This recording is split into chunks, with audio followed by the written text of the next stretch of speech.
Everyone knows Seoul and Busan, but have you heard of Gyeongju? This hidden city in South Korea is filled with ancient temples, beautiful night views, cozy cafes, and incredible local food. Gyeongju is located just around 40 minutes from Busan by KTX, with easy access by both KTX and Intercity bus. Join me as I spend 2 days exploring one of the most underrated cities in South Korea. From Busan Station, we took KTX to Gyeongju Station, then took a taxi to the city center. However, I would actually recommend taking the Intercity bus instead, since Gyeongju Intercity bus terminal is conveniently located right in the city center. We had lunch at a famous Blue Ribbon restaurant called Hyanghwajung. Their signature dish is ark-shell bibimbap, which was actually my first time trying it. It tasted so good, especially the chewy ark-shell combined with the seasoned rice. You can also wrap it with seaweed and eat everything together, which was my favorite part. After lunch, we visited a museum called Geumgwanchong. Here I learned a lot about the history of Gyeongju, which was once the ancient capital of the Silla Kingdom. The museum showcases stories about the ancient tombs, how they were built, and even a prototype model of the tombs, which I found really interesting. The ticket costs 3,000 won and includes entry to another museum right next door called the Silla Dynasty Tombs Information Center. It features interactive exhibitions and short movies where you can learn more about the history of Gyeongju.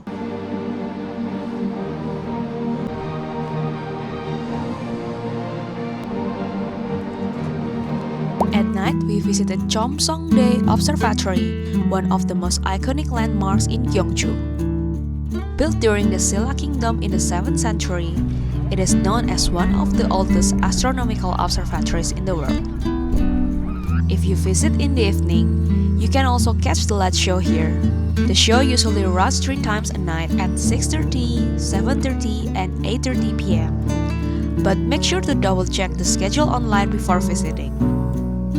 The show lasts around 7 minutes, and it tells the story behind this famous historical landmark.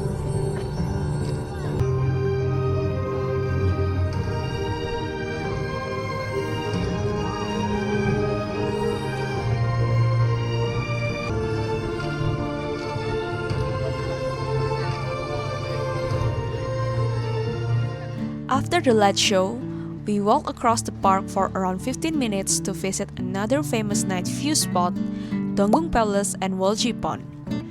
The entrance fee is only 3,000 won. This historic site was once part of the Silla dynasty and served as a secondary palace.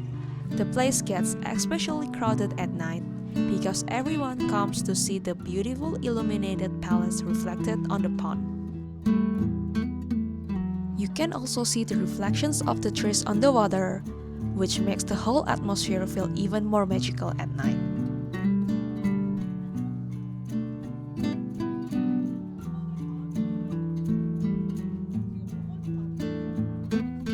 We spent around 50 minutes exploring the palace and the park while enjoying the beautiful night view. It was actually quite crowded, so we decided to leave and take a bus to a famous bread shop. We had actually stopped by earlier to place our order, but the waiting time was around 2 hours. So we left first and finally came back later to pick up the bread. This place is called Hwangnam-bbang. It's a famous red bean bread with a thin outer layer and a rich red bean filling inside. It was still warm when we ate it, and it tasted so delicious. It's definitely a must-try when visiting Gyeongju. On the next day, we took a bus to visit one of the most beautiful temples in South Korea. After about a 1-hour bus ride, we finally arrived at Bulguksa Temple. From the bus stop, it's just a short walk to reach the temple, and there's also a tourist information center nearby. This Buddhist temple was first built during the Silla Kingdom period and is considered one of the most important historical sites in South Korea. Because of its cultural and historical importance, Bulguksa Temple was also recognized as a UNESCO World Heritage Site together with the nearby Sokuram Grotto in 1995. The temple is free to enter, which makes it very popular spot for both tourists and locals. We visited during Seoul holiday, so it was quite crowded inside. One interesting fact about Bulguksa Temple is that many of the stone bridges and pagodas here were originally built more than 1,000 years ago during the Silla Kingdom period, which is honestly amazing to think about. You can also hang your prayers inside the temple, although there is an additional fee for it. We spent around 1 hour exploring the temple and finally going back to Gyeongju.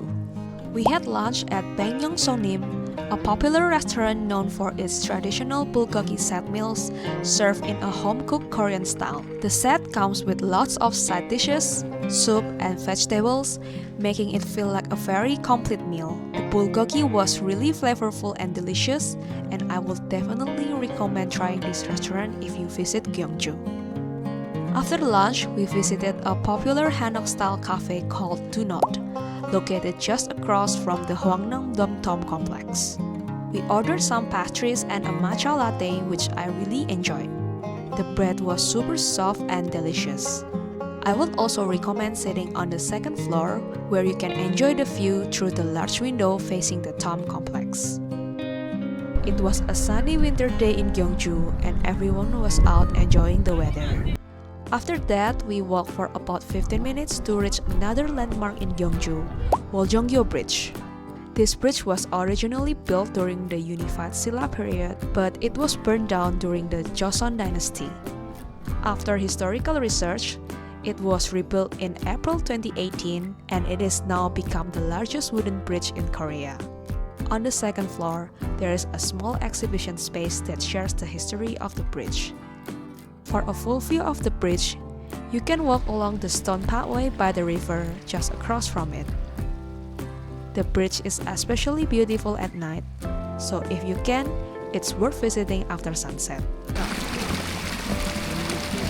From the bridge, we continued walking around the area and explored Gyeongju Gyochon traditional village. This village is known for cultural experiences like traditional music performances and local rice wine production, which is recognized as part of Korea's cultural heritage. But unfortunately, since we visited during the Seoul holiday, many places were closed. But actually, I liked how peaceful and less crowded it felt. We could freely walk around the Hanok houses and take pictures without too many people around. After that, we continued walking through Gyerim forest during golden hour. Honestly, this became one of my favorite memories from Gyeongju.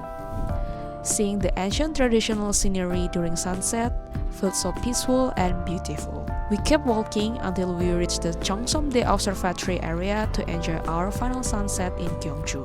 Later that evening, we walked to the Hwangnam-bbang area for dinner. We finally decided to try a small Japanese restaurant called Sobakage, which serves soba noodles. The restaurant was quite small, but the soba was honestly so delicious and we really loved it. After dinner, we went back to our hostel to pack and rest since we were heading to another city in the morning. Stay tuned for our next vlog in Gyeongju, and thank you so much for watching. Hope you enjoyed this video, and bye bye!